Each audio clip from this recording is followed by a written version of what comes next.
Hello bông bồn ơi, lâu giờ màu hộp bài chưa đây bông bồn đi. Tình ba phần này. Màu hộp bài chưa đây bông bồn đó, đâu mà. Ô mô tô đang tô nó nè đây. Tô này nè đây.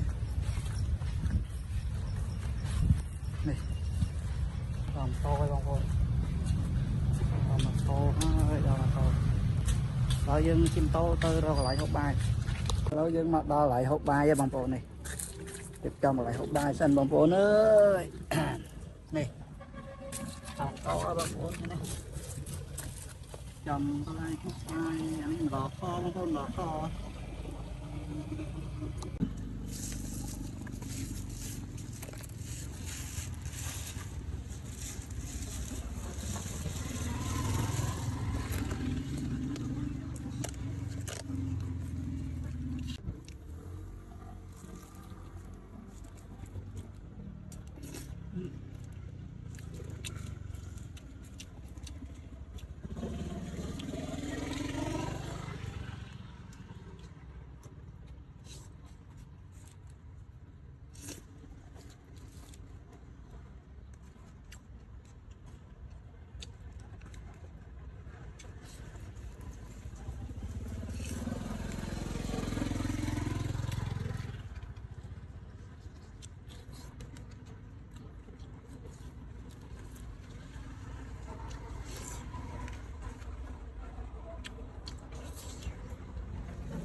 Chưa là bông bồn ơi, màu bài về ngay không bài để ai bông bồn ngày nay bài lọt kho ngang món bông bồn tay mà dừng chè thom thom bông bồn ơi càng ghê dương chẳng này luôn.